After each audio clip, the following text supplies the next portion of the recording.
In the absence of some defeater, it seems to me that we're perfectly within our rights in believing that there is an objective realm of moral values and duties, just as we're within our rights in believing that there is a world of physical objects around us.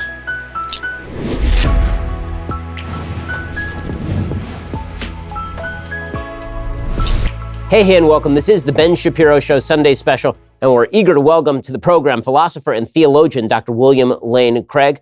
He's also the author of the book On Guard and the president of Reasonable Faith. We'll get to that conversation in just a moment. But first, it's spring, the time of year when seeds grow into flowers and you grow up, financially at least. Like, grow up, do it. Your family needs protection if something happens to you. That means you need life insurance. Thankfully, Policy Genius makes it easy to get the financial security without the growing pains. Policy Genius is the easy way to buy life insurance online. In just 2 minutes, you can compare quotes from top insurers and find your best price. Once you apply, the Policy Genius team will handle all the paperwork and the red tape. No commissions, no hidden fees, just financial protection and peace of mind, no strings attached. And Policy Genius doesn't just simplify life insurance, they also make it easy to compare and buy home insurance, auto insurance, disability insurance. So, next time you stop to smell the roses, pull out your phone, head over to PolicyGenius.com. Policy Genius, spring is here. Kick it off by nipping life insurance in the bud. And make sure, by the way, that you're being an adult. Do you really want to be buried in a pauper's grave and leave your children begging on the streets? You don't want to do that. You want to make sure that your family is okay if, God forbid, something should happen to you. Prepare like an adult. Go to PolicyGenius.com. Again, that is PolicyGenius.com. Go check them out right now. They do make life insurance easy. Dr. Craig, thanks so much for stopping by. I really appreciate your time. My pleasure. Good to be with you. So why don't we start with this?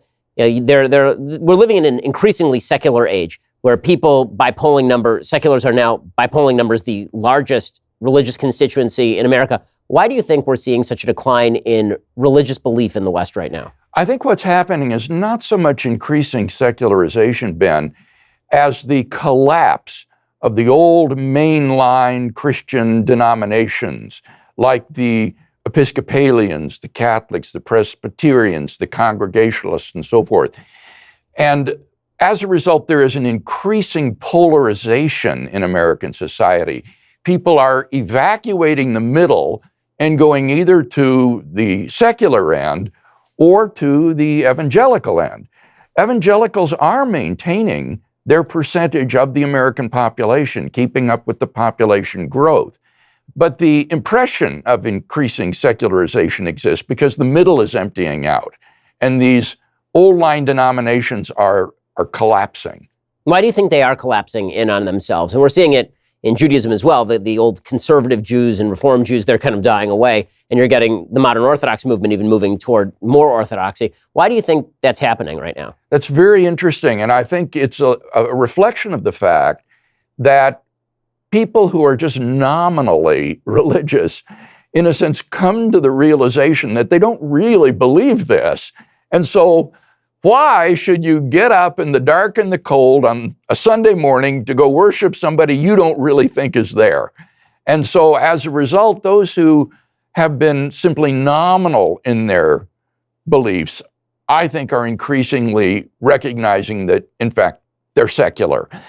And the unfortunate byproduct of this is that Christianity has lost its place of cultural influence in the United States as this middle mainline denomination empties out. And it's my hope that in coming decades, increasingly these evangelical denominations, which are holding fast to biblical truth, will begin to assume that position of cultural influence that was once held by the mainline denominations. Well, Friedrich Nietzsche declared the death of God back in the late 19th century, and it took a while for that to become a reality in the United States. It's, as far as occupying any significant portion of the public mind, we're still significantly more religious than Europe. But starting in the 1960s and moving beyond, there was a real move away from religious belief generally.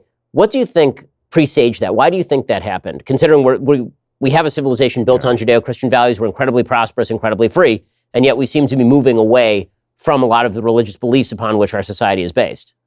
Well, I think in Europe and in Canada, it's the lingering shadow of the Enlightenment that swept away the church along with the monarchy, because these two were aligned, and resulted in a deep disaffection with Christianity, which was seen to be aligned with the old order.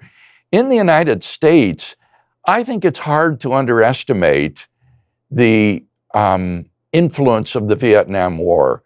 That war tore this culture in two and resulted, I think, in the alienation of many, many young people from the values and the beliefs of their elders. And I suspect we're still living with the results of that. Now, there's sort of a mainstream discomfort with religion that we see these days. Religious believers are seen as sort of anachronistic. If you say that you believe in the Bible or the God of the Bible, then you're seen as somewhat of a fool these days. As somebody who speaks on college campuses a lot, and I speak in purely secular forms about politics, whenever I am asked about religion, it's always phrased in a sense of derision or condescension. Why would you believe all that old stuff? Well, your work has been based on the idea that faith is in fact backed by reason, and that the presence of God is a reasonable assumption to make about the universe. Why do you think that first of all, there's that gap that occurred, that breach that occurred between reason and faith, the two were considered to be mutual buttressing and supportive of one another for centuries? What presaged that gap? Well, I do think that this is confined to certain disciplines at the university, particularly the soft sciences and the social sciences. Those who were disaffected by the Vietnam War and the Cultural Revolution went into anthropology, sociology, women's studies, literature, religious studies, and so forth. But in the hard sciences, and in my discipline, philosophy, I think, frankly, there's a renaissance of theistic belief. And there is a virtual revolution going on in Anglo-American philosophy right now, where Christian philosophers represent a significant and respected voice in the philosophical community. So I find there's tremendous interest on university campuses in these topics. When I debate a secularist on our university campuses, we will have hundreds and sometimes thousands of students attend these debates. And the discussions are always rational, respectful, deliberative.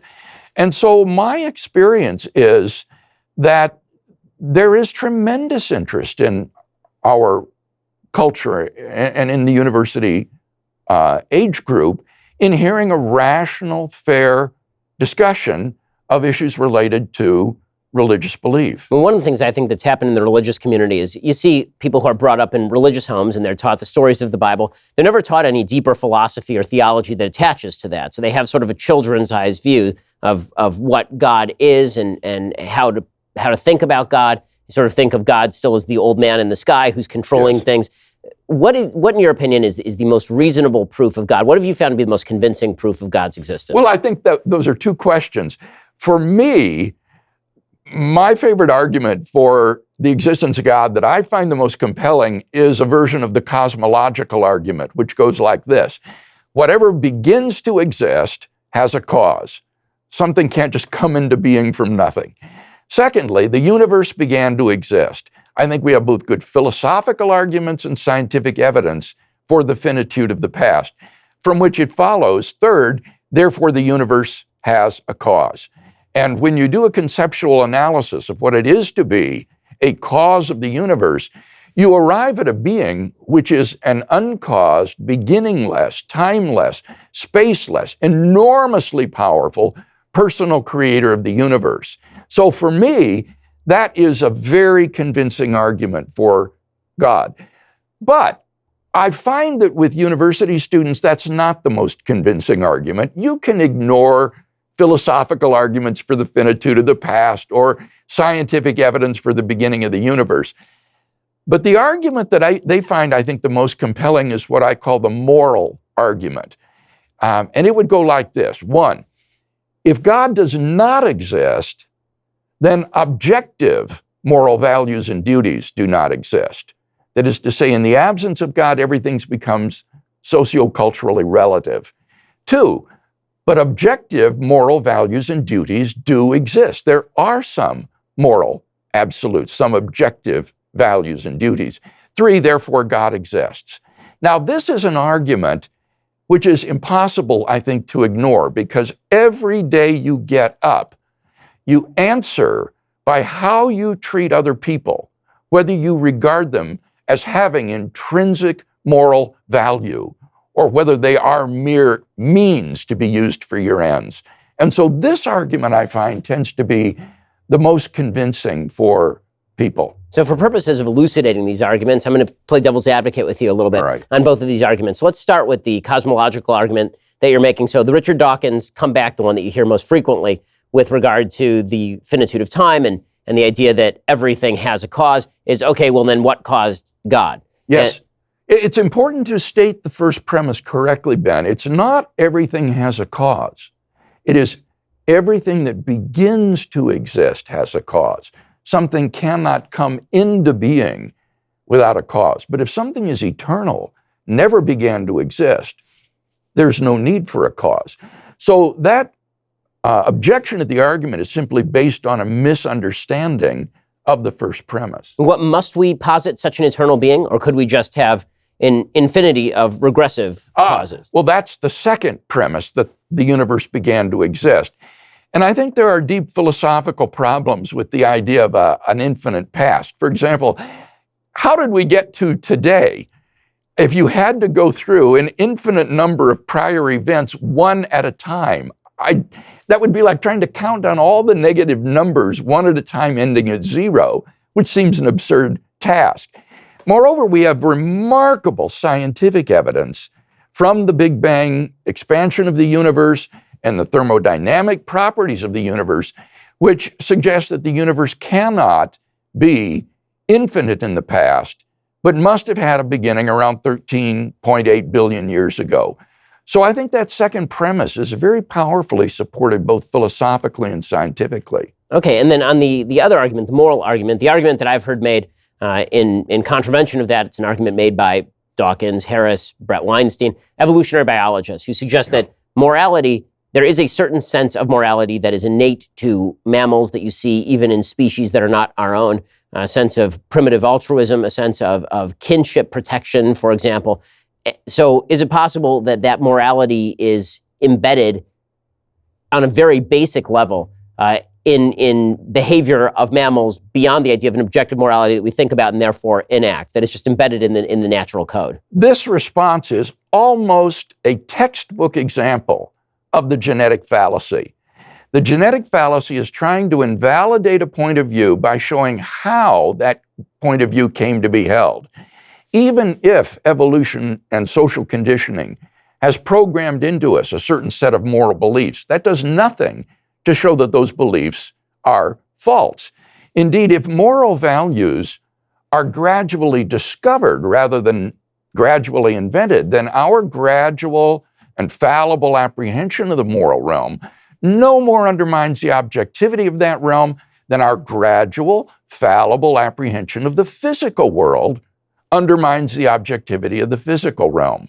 In the absence of some defeater, it seems to me that we're perfectly within our rights in believing that there is an objective realm of moral values and duties, just as we're within our rights in believing that there is a world of physical objects around us. So I want to ask you to steelman the opposing argument. So now play atheist. So you're the atheist in the room, and it's your job to attack the arguments that you've just made. What do you think are the strongest objections to the cosmological argument and the strongest objection to the moral argument that you've made? Well, I think that the first premise of the cosmological argument is unassailable for any sincere seeker after truth. With respect to the philosophical arguments, perhaps what the skeptic might simply say is that infinity is just a really strange thing, and yes, it leads to counterintuitive consequences, but that's just the way things are. With respect to the scientific evidence, he can always hold out hope that the advance of physical theory will overturn the current consensus in astrophysics and cosmology and restore a past eternal universe. And that's about the best he can do, I think.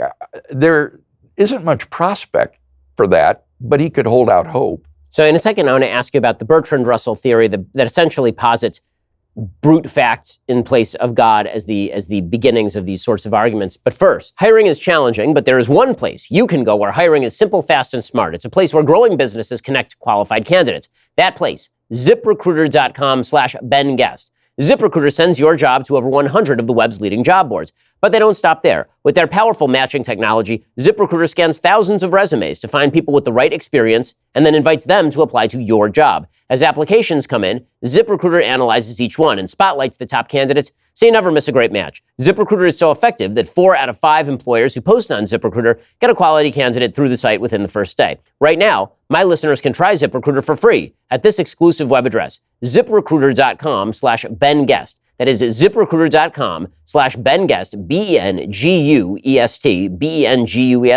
ZipRecruiter.com/BenGuest. You want to up your hiring? You want to make your employment base better? You want to do it quickly and easily? Go check out ZipRecruiter, the smartest way to hire. ZipRecruiter.com/BenGuest to try it out. ZipRecruiter, the smartest way to hire. So philosopher Bertrand Russell suggested that God is sort of unnecessary to these conversations, that instead of trying to look for a final cause, this is just the way things are. So in other words, if you go back to the very beginning, okay, so something sprang from nothing. Why not? This is a different cosmological argument that Russell was responding to. This argument goes something like this. Everything that exists has an explanation of its existence, either in the necessity of its own nature or in an external cause. Number two, if the universe has an explanation of its existence, then its explanation is a transcendent eternal cause. Premise 3 would be the universe exists. And from that, it follows logically that therefore the explanation of the universe is an external transcendent cause. Now, what Russell denied was the first premise. He said that there doesn't need to be an explanation, either in the necessity of a thing's nature or in an external cause. Now, I disagree with Russell on that, but notice that skeptical response doesn't apply to the first version of the cosmological argument, because in that case, we're talking about something that begins to exist, something that comes into being. And I don't think even Russell would have affirmed that something could come into being without a cause, even if for some eternally existing universe, you might say, well, it just exists with no explanation. So one of the counters that's sort of been posited nowadays to that idea is the sort of David Hume, well, things pop in and out of existence, and people tend to point to quantum mechanics as the basis of this. So how do you respond to the quantum mechanical argument that it appears that certain particles are almost literally winking in and out of existence? Let me first respond to Hume on this, because I think he's been misunderstood. What Hume said was that you cannot prove the causal principle either by demonstration or intuition. But he said in a letter to John Stewart, I never affirmed anything so absurd as that something could come into being without a cause. I only said that it's not proved through demonstration or intuition. Now, in quantum mechanics, things don't come into being out of nothing. The quantum vacuum is definitely not what the layperson means by vacuum, namely a state of nothingness. The quantum vacuum is a sea of roiling energy, having a rich physical structure and governed by physical laws. It is most emphatically not nothing. And therefore, when people like Lawrence Krauss and certain others say, well, the modern physics shows that something can come from nothing, this is a deliberate abuse of science and is grossly misrepresentative of, in fact, what the science says. So I'm going to go through one more argument with you, and then I want to talk about the importance of religion as opposed to theology, which are not quite the same thing, because you're making some reason-based arguments for the existence of God, but these aren't obviously arguments for Christian revelation or Jewish revelation or anything like that. No, though I do think there are good reasons to be a Christian theist. That's also part of my work. And I'm going to get to that in just 1 second. But I first want to tackle another argument that you hear made a lot, and that seems, I think, to be given short shrift. The ontological argument, the St. Anselm argument. So the ontological argument, if you could spell that out, and then why people seem to get this so wrong, because the way they posit it is that it's this simplistic argument, and if we just posit an island, then you could somehow debunk it, which would make no sense, because any person could have discovered that when St. Anselm said it, as opposed to spending hundreds of years trying to figure it out. So what is the ontological argument? The ontological argument, in a nutshell, says that if it's even possible that God exists, then it follows that God actually exists. And this argument has been stated and defended with great sophistication by philosophers like Alvin Plantinga, for example. And I, like you, am persuaded that this is actually a sound argument. And basically what Plantinga says is, define a maximally great being to be a being that is metaphysically necessary, omnipotent, omniscient, and morally perfect. Now, if it's possible that there is such a being, then there's a possible world in which that being exists. But if a maximally great being exists in any possible world, it exists in all possible worlds. That's part of what it means to be maximally great. Therefore, it exists in the actual world. Therefore, a maximally great being exists. And the steps of this argument, your viewers may be surprised to learn, are actually relatively uncontroversial. The whole argument stands or falls with the first premise. Is it possible that a maximally great being exists? If you think it's possible that God exists, then you ought to believe that God actually exists. The atheist has to say not merely that God does not exist, but that it's impossible that God exists. So the typical comeback doesn't even meet this argument. So just for the folks who haven't studied the ontological argument at all, the typical comeback is, imagine a maximally great island, the greatest island you've ever heard of. Well, then it must exist by using the exact same principles here. But what you would say is there's no possibility of a maximally great island because that description is simply too vague. There's no way to actually that would be one of the problems with it. What contributes to the greatness of islands? Do you prefer a desert island or one chocked with hotel resorts? There isn't any really objectively such a thing as the greatest conceivable or maximally great island. So it turns out that these attempts to parody the argument by talking about a maximally great pizza or a necessarily existent lion all fail because they postulate incoherencies.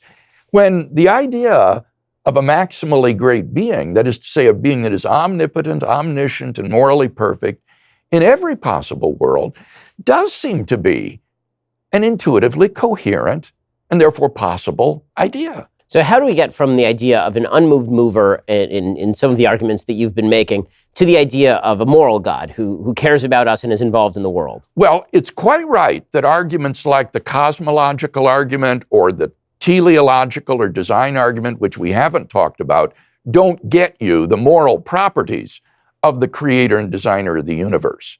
But the moral argument and the ontological argument do. Both of those lead to a being which is the moral paradigm and source of all moral value and moral obligation. And so those arguments complement the cosmological and teleological arguments by telling us something about the moral properties of the creator and designer of the universe. Now, looking at those properties, what makes that being a God of mind? What makes that, and what makes that being constant, meaning like present now, as opposed to the kind of deistic conception of a God who laid things in motion, maybe embedded moral codes within us, and then walked away? What makes God something that is present in the universe at the moment on any level? Okay, now there's a couple of questions there.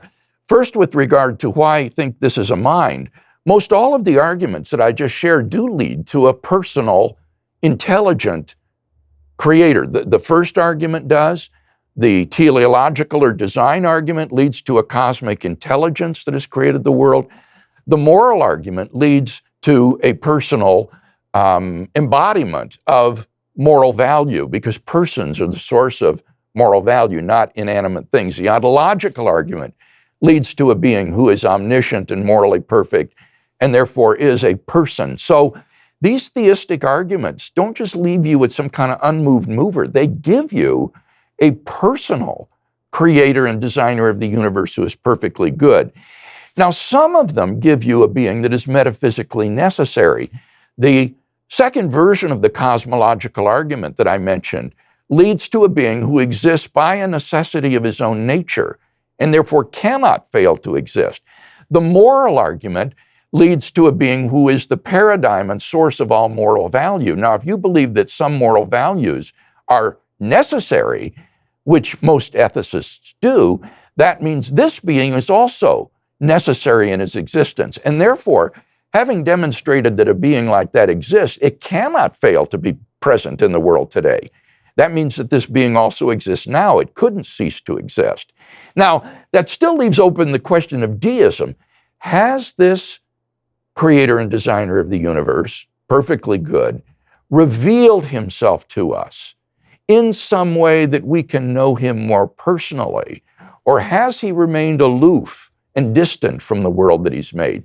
That's still an open question to talk about. Okay, so let's talk about that question. Now, the proofs that you're talking about, many of them can be traced back to Aristotelian roots. Yes. Aquinas obviously talks about a lot of these proofs himself, but he's getting them from Aristotle because they're also present in Maimonides. They're present in a lot of other Maimonides thinkers. has the same argument. So with all of that said, that sort of brings us to the Tertullian question, which is, okay, so why do you need Jerusalem? So we've got Athens, you've got this idea of, yes. of a God that's present in the universe and that has a moral component to him, yes. is the unmoved mover, all of these things. So why do you need the idea of a revelatory God who speaks to human beings? The arguments that we've discussed already narrow down the field of the world religions to basically the great monotheistic faiths, Judaism, Christianity, and Islam, or perhaps deism. The question as to which of these is true, I think, stands or falls upon the person of Jesus of Nazareth. Who do you think Jesus of Nazareth was? Jesus claimed to be the decisive self-revelation of God, and I believe that we have good reasons to believe that those claims were true, and that therefore the God revealed by Jesus of Nazareth exists. Okay, so let's get into that. Okay. So what is the proof that Jesus was who he says he is in the Gospels? Well, first we need to establish who he thought he was. When you look at the religio-historical context of the life and ministry of Jesus, I think you can show that among the historically authentic words of Jesus were claims that he thought he was the Jewish Messiah, that he believed himself to be the Son of God in a unique sense that set him apart from Jewish kings and prophets. And finally, that he thought that he was the Son of Man predicted by the prophet Daniel, to whom God would give all dominion, power, and authority. So he had this radical self-understanding of being Messiah, Son of God, and the Son of Man. And at the trial scene before the Sanhedrin in Mark 15, all three of these titles come to a head when the high priest asks him, "Are you the Messiah, the Son of the Blessed One, that is the Son of God?" And Jesus says, "I am." And then virtually quoting from Daniel, "And you will see the Son of Man coming on the clouds of heaven and seated at the right hand of the power." And at that point, the high priest rips his robes and says, "You have heard the blasphemy. What more witnesses do we need?" And Mark says they all condemned him as worthy of death.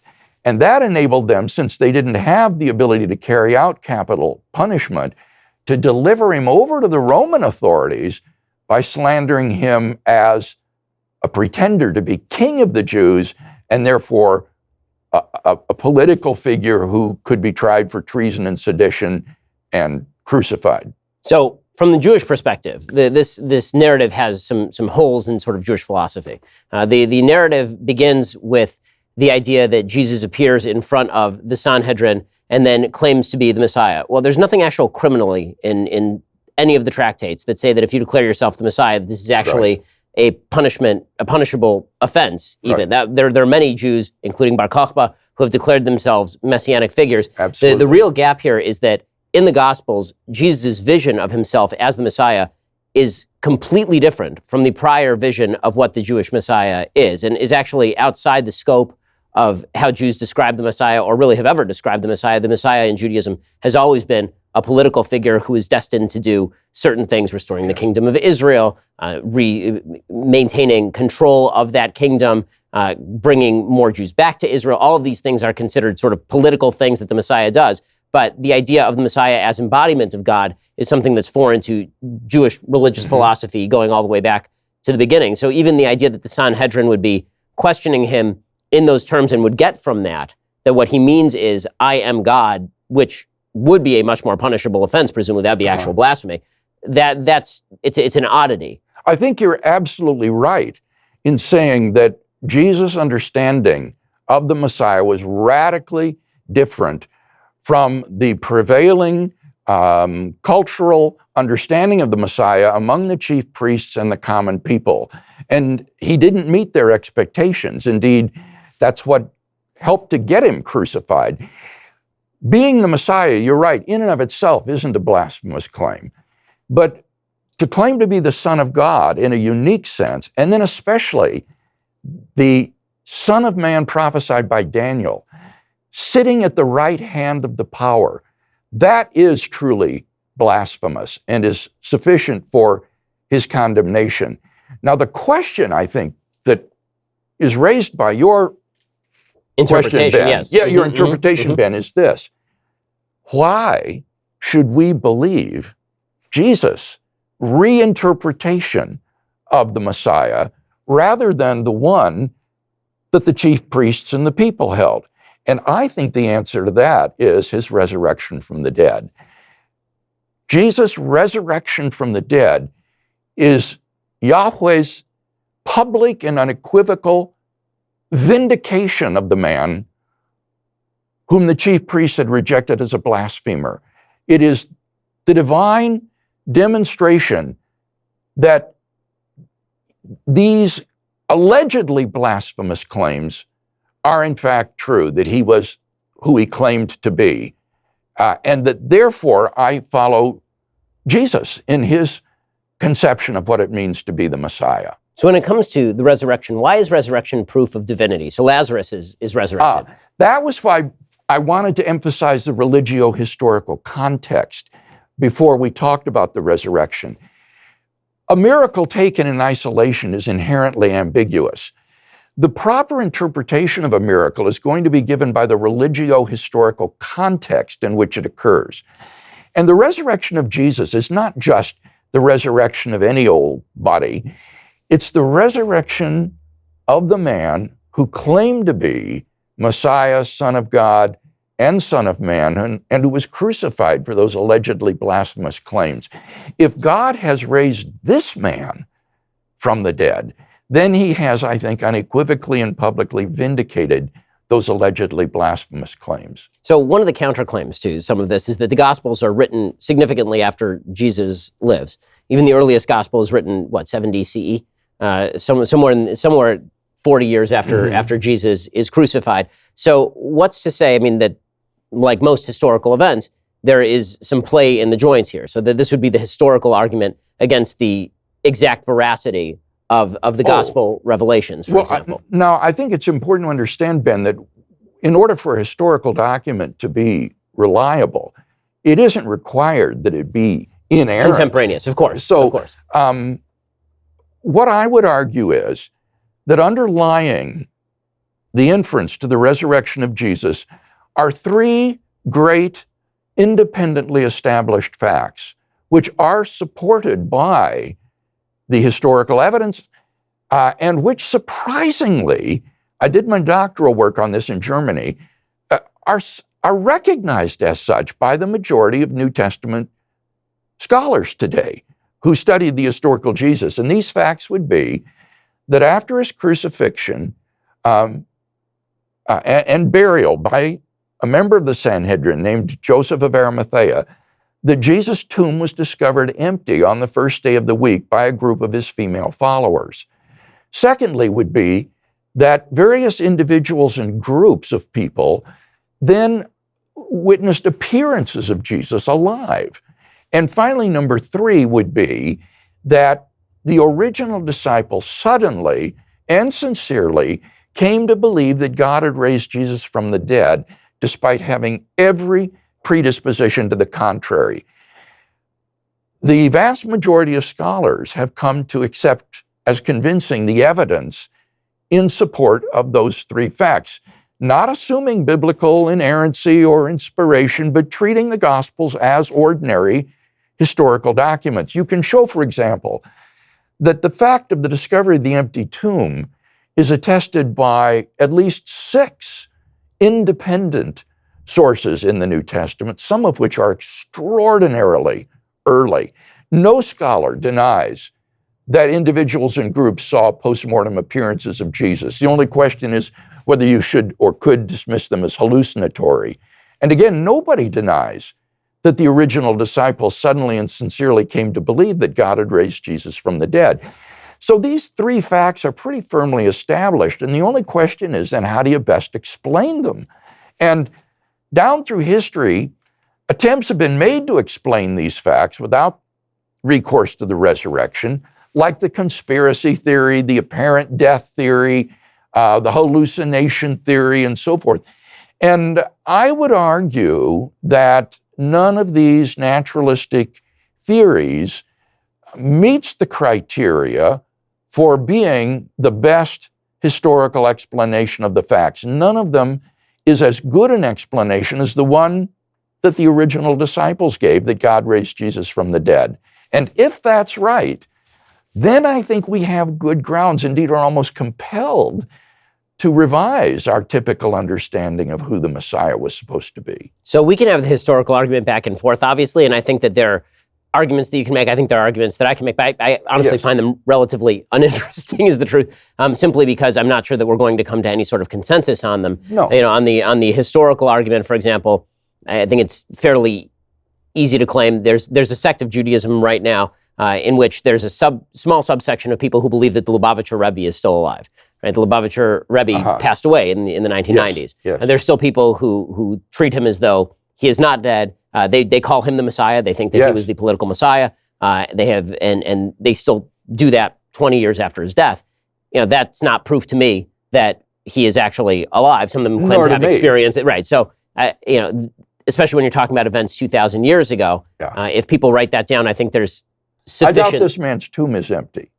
I mean, I haven't dug him up, so I wouldn't know. But the claims, if somebody claimed 2,000 years from now that his tomb was empty, or claimed 70 years from now that his tomb was empty, then that's an important difference, Ben. The important time gap is not the gap between the events and the present. Good evidence doesn't become bad evidence just because of the lapse of time. The critical event, as you just said, is the time gap between the events and the recording of those events. And in the case of the events of the life of Jesus and his resurrection, that time gap is extraordinarily narrow. We can push back even before the writing of the Gospels and the epistles of Paul by discerning the traditions upon which they relied when they wrote. And some of these go back to within, it's estimated, 5 years after Jesus' crucifixion. I'm thinking of the ones that Paul transmits to the Corinthian church in 1 Corinthians 15. So we're on pretty good ground there in terms of the earliness and the multiplicity of our sources for the life of Jesus. So let's talk for a second about sort of the necessity for Judeo-Christian revelation, because, and here I'm going to merge the two in terms of the idea of God personally speaking to people and giving them the morality of the Old Testament, which largely is reflected in the New Testament. And the New Testament is part of the Old Testament, according to Christians anyway. It reflects the chief morality of the Old Testament. It doesn't supplant it entirely. The Old Testament doesn't become a nothing just because the New Testament comes around. So that's why I'm now moving back toward the kind of theological question, which is, what's the purpose of the revelation? Meaning, would it be sufficient to work within the framework of the first half of our conversation with regard to sort of rational pushes not toward revelation and the presence of God in human form in Christianity, or the presence of God on top of a mountain in Judaism? Would a God of reason alone be sufficient? Or do you need to have, for what purpose do you need to have a God who is speaking directly to people at Sinai or speaking through Jesus in Christianity? I think that the answer of both the Hebrew Bible and the New Testament can be put into one word: atonement. What is needed is atonement for sin. And in the Levitical sacrifices, in the tabernacle and later in the temple, you had a sacrificial system whereby atonement was made for sin through the sacrifice of various animals. And Jesus himself and the authors of the New Testament think of Jesus as being the ultimate sacrificial offering to God to make atonement once and for all for the sins of mankind, so that in his sacrificial death on the cross, he fulfills all of these Jewish antecedents or foreshadowing of a decisive atonement for sin that will reconcile us to God and bring forgiveness and pardon and cleansing. So you've debated a bevy of atheists and agnostics on a variety of topics. Which was the debate that you felt was most challenging for you? I think the best debate that I've ever had was with a professor of philosophy at North Carolina State University named Doug Jessup. The backstory behind this debate is that even though I would be on the affirmative and therefore normally go first, he insisted on going first in the debate. And I thought, something is suspicious here. He wants to launch a preemptive attack on my arguments so that before I even get up, I'm already behind the 8 ball. And so I insisted that I go first in the debate. And we had to decide it by a coin flip of the departmental secretary. And he won, and so got to go first. And so sure enough, he got up there, and in his opening speech, he launched into a withering attack on every one of my 5 arguments for God's existence before I even got up to speak. And I thought, oh man, how am I going to get out from behind this? Well, I had prepared a short speech for my opening so that it would leave me about 5 minutes of time extemporaneously to respond to his preemptive attack and try to level the playing field again. And so that was what I did. And then the debate just went back and forth, right down to the final rebuttals. It was a great debate. And afterwards, I went up to him and I said, "You are a very good debater." And he said, "Thanks. I was on my university debate team." And I thought, oh man, so here's a guy who had both the philosophical training and the debate training that I have. And as a result, it was a great contest, a really good debate. Now, in one of those conversations, have you ever found yourself doubting your own principles? Have you ever found yourself thinking that maybe the other person might be right, or shifting on your moorings a little bit? Not really doubting, though I think there have been a couple of times, rather rare, where the other fellow's thrown a curveball at me that I wasn't expecting. I prep hard for these debates and prepare briefs like a lawyer would for anticipated objections. But in my debate, for example, my first debate at Purdue University with Austin Dacey of the American Humanist Society, he threw a couple of arguments out there that I hadn't thought about before. And so I had to kind of wing it. And that was difficult. And after the debate, I was rather dissatisfied with my performance. And I thought, if I ever get a chance, I want to debate Dacey again. And sure enough, a couple of years later, I got an invitation to have a debate at Fresno State University with Austin Dacey. And this time, I was prepared to the hilt. And so it went much better. So there have been times when there have been curveballs, so to speak. But for the most part, honestly, Ben, for the most part, these fellows don't prepare. They're so arrogant. They're so sure of themselves that they think they're just going to blow away this Bible-pounding ignoramus, and that if they just trot out their arguments from Philosophy 101, that everything will go well. And they usually are pretty surprised. So let's talk about a couple of those philosophy arguments from 101 that are constantly trotted out. I've had similar experiences. The most common one that I've heard, of course, is the problem of evil, the suggestion that how can God be good if so much evil takes place in the world? Yeah. The more sophisticated version of the argument to me is not the problem of human evil, which seems pretty easily disposable, but the problem of natural evil things happening to children, a child with cancer. How does a good God rule over a world in which children die of natural causes, in which kids are born with Tay-Sachs, in which horrible things happen to good people? Yes. In dealing with this problem, I think it's really important that we distinguish between what I call the intellectual problem of evil and the emotional problem of evil. There is no doubt that emotionally, the evil and suffering in the world make it very difficult to believe in God. It's a tremendous emotional obstacle. But intellectually, considered dispassionately as a philosophical problem, it's extraordinarily difficult to show that there's either any inconsistency or improbability between the existence of an all-loving, all-powerful God and the evil and suffering in the world. The atheist would have to show that it is either impossible or improbable that God has morally sufficient reasons for permitting the natural and moral evil in the world. And how could he possibly show that? We're simply not in a position to make those kind of probability judgments with any confidence. And so I think that the problem of evil, as difficult as it may be emotionally, intellectually, it lays a burden of proof on the shoulders of the atheist, which is so heavy that it has proved to be unsustainable. And these days, the other argument that is brought up an enormous amount is the supposed backwardness of the Bible itself and biblical morality. This happens largely with regard to, for example, homosexual marriage. It's been brought up with regard to abortion, which I think is more, again, easily disposable, because I think there's a solid secular argument in favor of the protection of human life. But homosexual marriage is the one that most often comes up. You also hear arguments that the Bible permits slavery.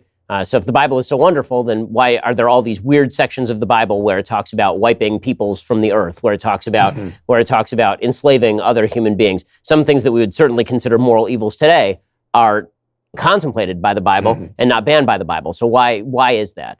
Well, let me address briefly first this question of slavery. When we hear the word slavery, Ben, we think of slavery as it existed in the American South.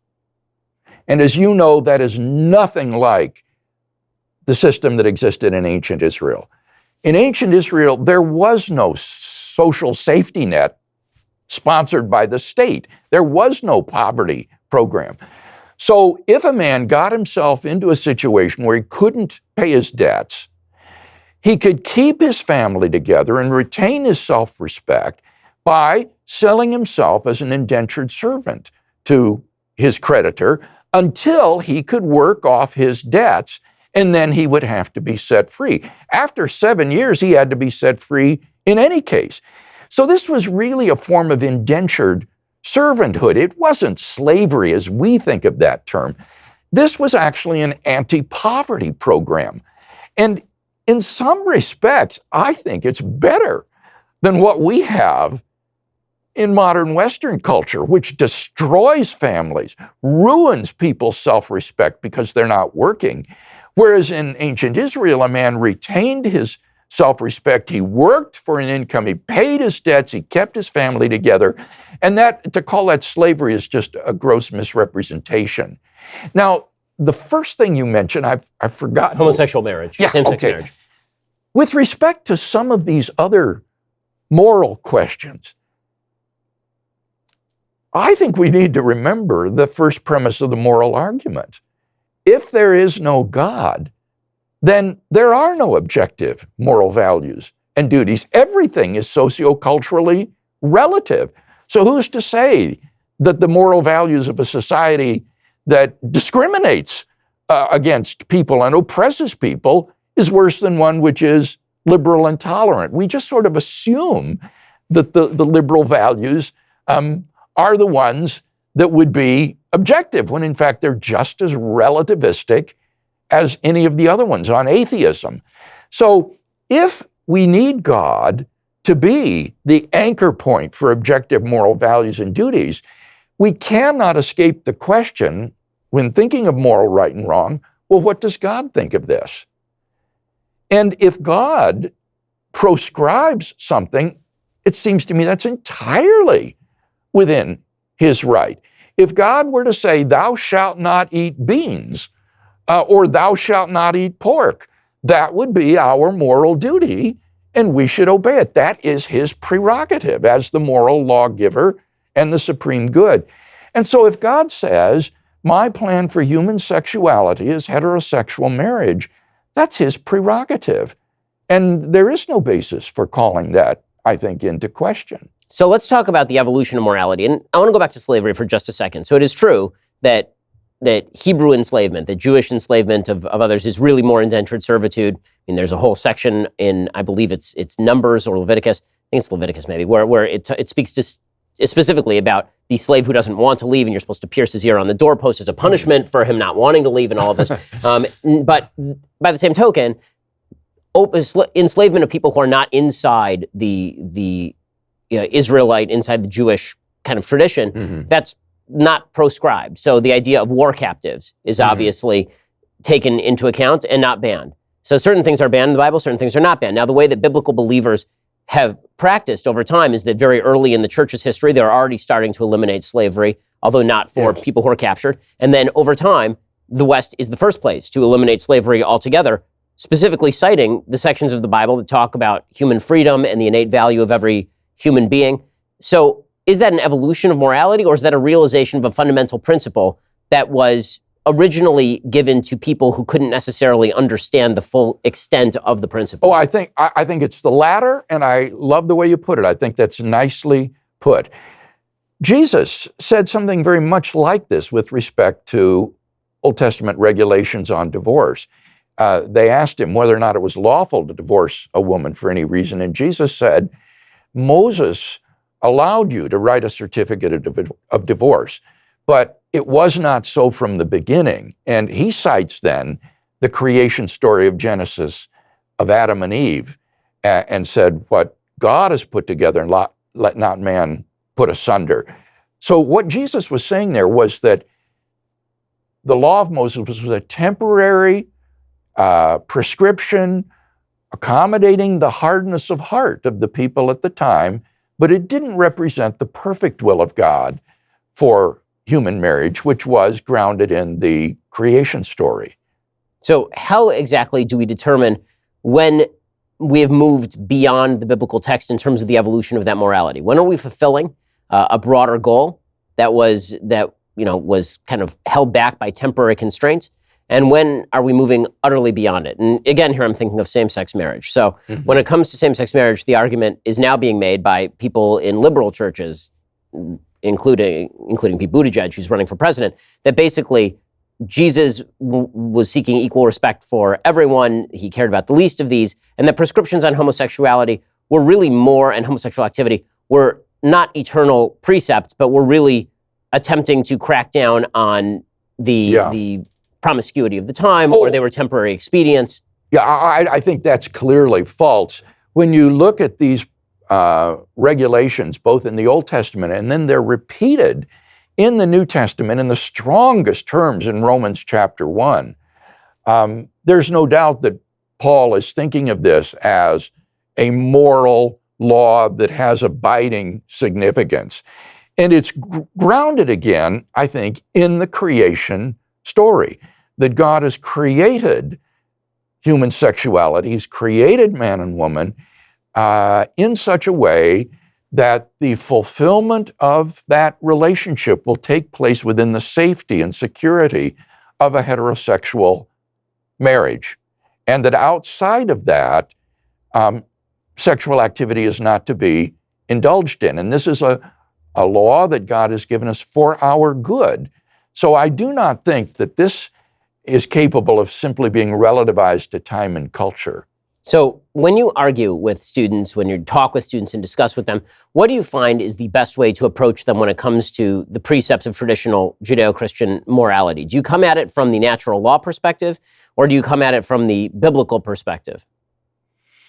I guess I share with them the moral argument that I shared earlier in our interview. This moral argument is very powerful with students because, on the one hand, they've been taught relativism. They are scared to death of imposing their values on someone else. So it seems right to them that if God does not exist, that objective moral values don't exist. They think they're subjective, person-dependent, and relative.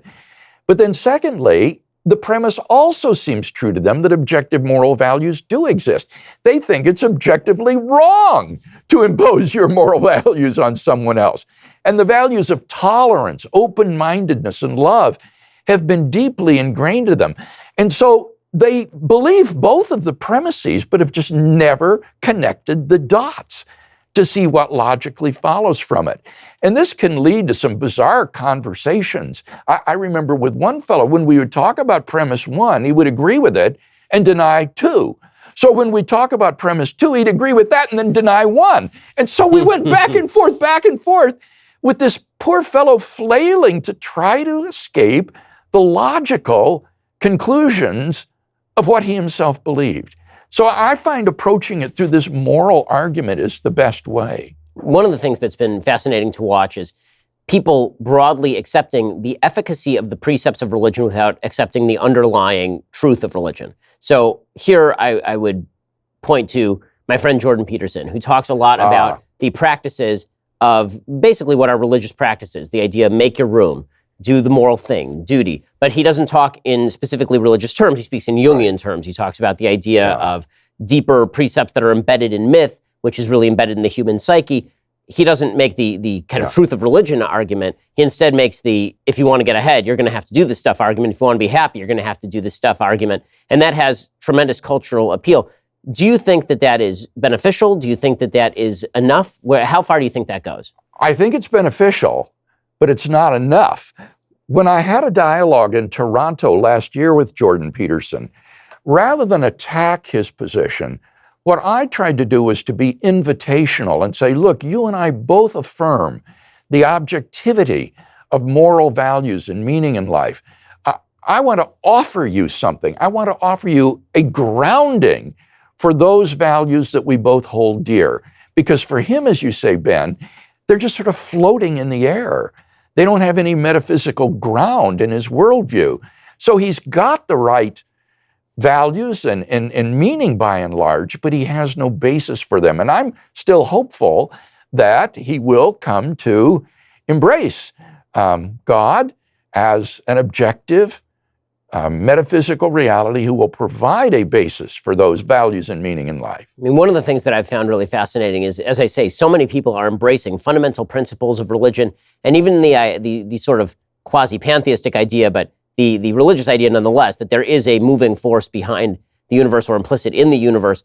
And yet, the minute you say God, people tend to run for the hills because they immediately identify their boring Sunday school class. So how exactly do we bridge that gap for folks who may have been alienated from religion by a sort of simplistic view of religion that they got growing up? How do you re-educate people in the precepts of religion? Well, as you probably noticed in talking with me, Ben, I don't lead with the Bible. I lead with philosophical arguments, beginning very generally. There's a creator of the cosmos. There's a designer of the universe. There is an absolute moral good, which furnishes a basis for moral values and duties.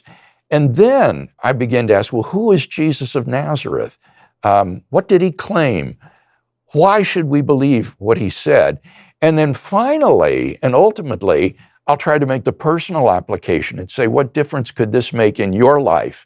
And sometimes I'll share then my story personally of how I, raised in an unbelieving family, came to believe in Christ at the age of 16 and had my life completely upended and turned around.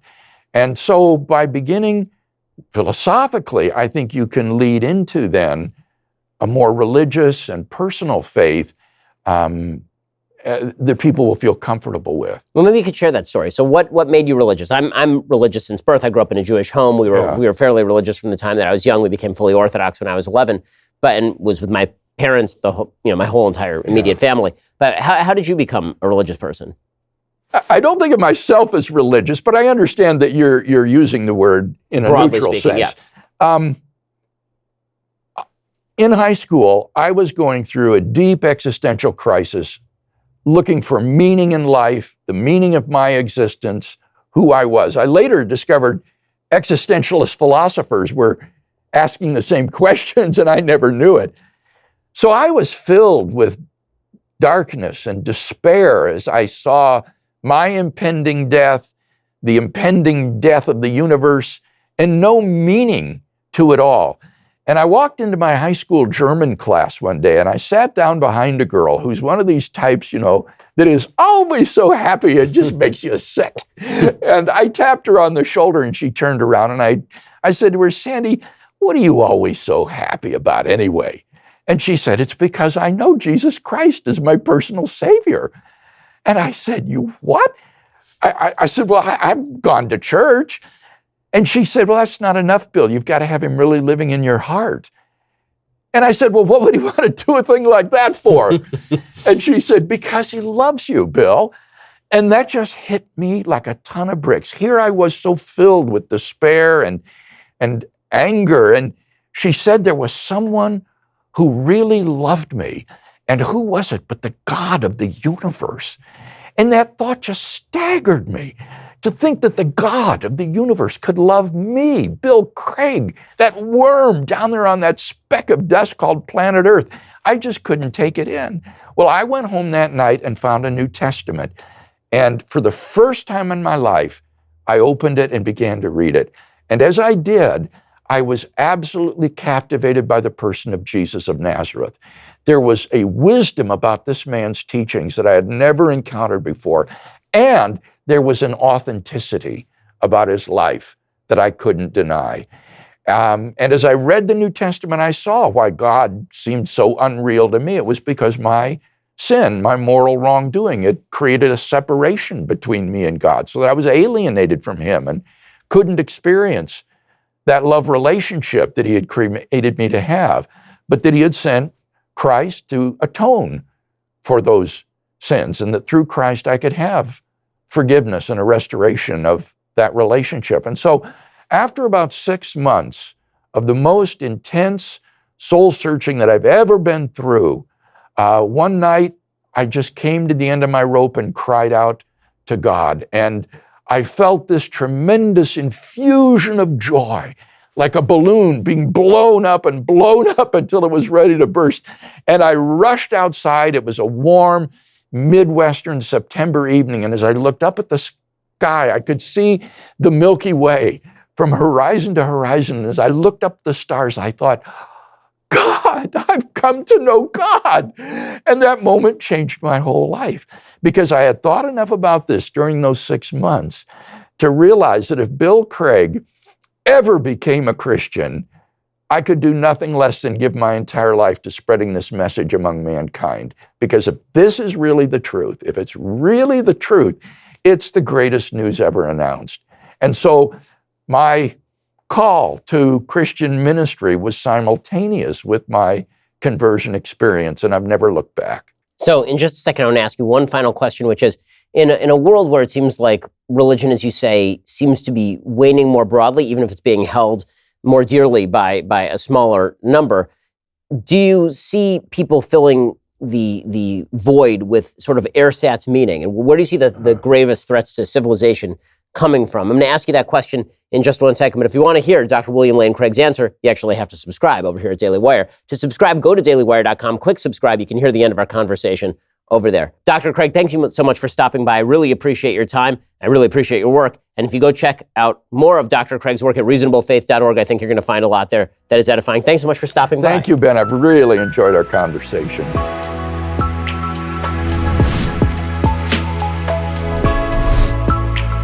The Ben Shapiro Show Sunday Special is produced by Jonathan Hay, executive producer Jeremy Boring, associate producer Mathis Glover, edited by Donovan Fowler. Audio is mixed by Mike Coromina. Hair and makeup is by Jesua Olvera. Title graphics by Cynthia Angulo. The Ben Shapiro Show Sunday Special is a Daily Wire production. Copyright Daily Wire 2019.